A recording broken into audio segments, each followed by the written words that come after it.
All of this has resulted in a plastic existence. It's fake, but we keep telling ourselves it's real. And it's not just the dude that's all juiced up or the chick that's had a ton of work done.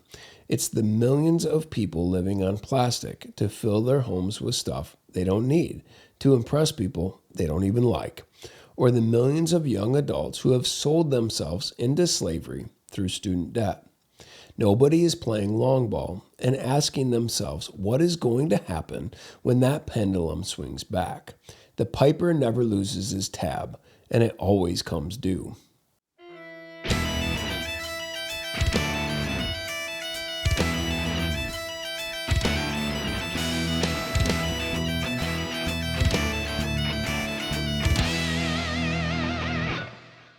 So I have some reflections, perhaps some observations, and when all is said and done, we'll see how shenanigan-y they are. Some of these observations may be good, some may be bad, and some may be a bit of both. But the end of all of it should be a healthy dose of repentance all around. First off, I love action movies. That's not what is in need of repentance, though some may say so. I also had the distinct advantage of growing up in the 80s. Though born in the 70s, I was able to marinate in all of the over-the-top 80s goodness. As a kid, I would watch all of these muscled-up action heroes and think, that's amazing, and I want to be like that. They were big and strong and larger than life. They were desired by women and had a desire to protect them and to kill the bad guys. They had a moral code, but seemed to play by their own set of rules. As someone who grew up without a dad in a mess of a home, these characters were amazing. Flawed? Absolutely. But they somehow transcended the mess, and as a kid, that was inspirational even though it was pretend. I say this because there seemed to be an innocence to it all that doesn't exist today. Some of this is good and some of this is bad. So when I was a kid, if you told me that these guys were all juiced up and were messed up people in real life, often making a complete mess of their homes and relationships, furthermore, that they were no different than many of the bad guys in their films, or at least not much different than the douches all around me, I would have said, no way. And of course, the actors denied any wrongdoing themselves, and scandals were much easier to keep under wraps then. This wasn't exclusive to film, but was all over sports as well. Like grown men in their late 30s gaining 30 pounds of muscle, naturally of course, between seasons and then breaking home run records. Wow, hard work really does pay off.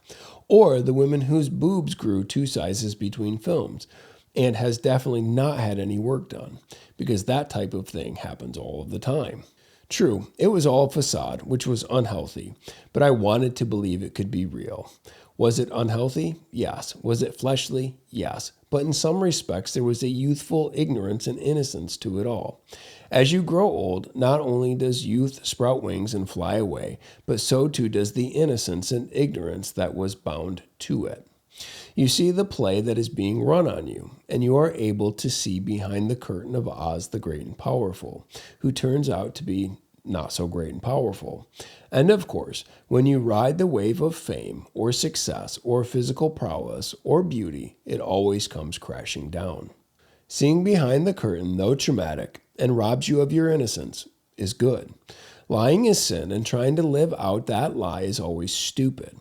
However, culturally, instead of turning around to reach our destination, we just continue to drive faster in the wrong direction. The world that our kids are growing up in is much different than the world that I grew up in. There is no ignorance, no innocence anymore. Everything is in your face always, all the time. Instead of stepping back and saying, yeah, all of these things were unhealthy and unrealistic and artificial, and really reevaluating what we should want to be and aspire to be as humans, thus asking ourselves what greatness and success and beauty really are and what we are really living for, we've gone in the exact opposite direction. We've looked in the factory and seen how the sausage is made, and instead of fasting, we've gone on a binge. We've seen behind the curtain, and instead of repenting, we've all said, I want my own curtain. This is true across the board in every area of our lives, and unfortunately, the church is no exception. Just think of all of the time and money and energy spent on ginning up numbers. We are like the prodigal with an extended line of credit.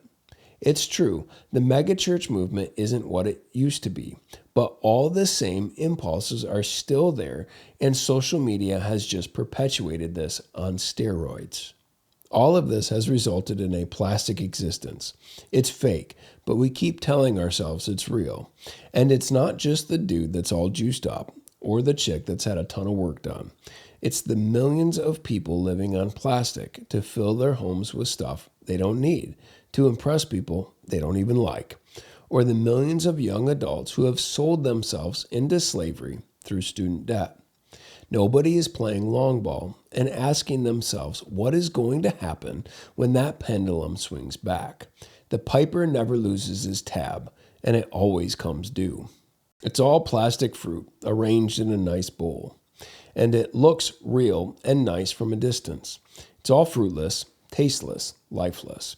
In trying to obtain this super life to validate our existence, we don't realize we are robbing ourselves of the things that actually make us better people. Ecclesiastes, anyone.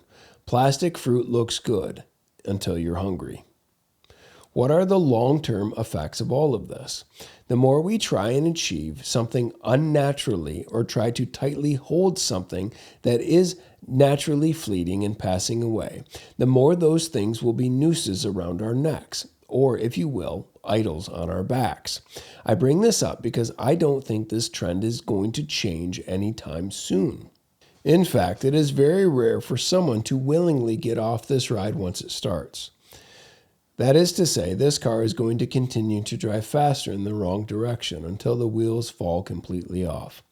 Unfortunately, we're not just talking about an individual. We're talking about an entire country, though many of us are in the trunk trying to figure out how to get the zip ties off before we go over the cliff. All of this boils down to an image problem and a marketing problem that begins in the human heart.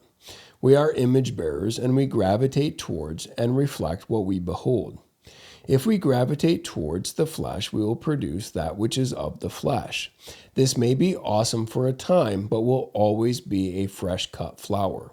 If we gravitate towards the Spirit, we will produce the things of the Spirit in our lives. Paradoxically, this doesn't remove our enjoyment of the things of the world, but rather enhances it, because it allows us to put everything in the proper perspective through Christ. Let me wrap up this randomness with the words of the preacher. Quote, "Go eat your bread with joy, and drink your wine with a merry heart, for God has already approved of what you do.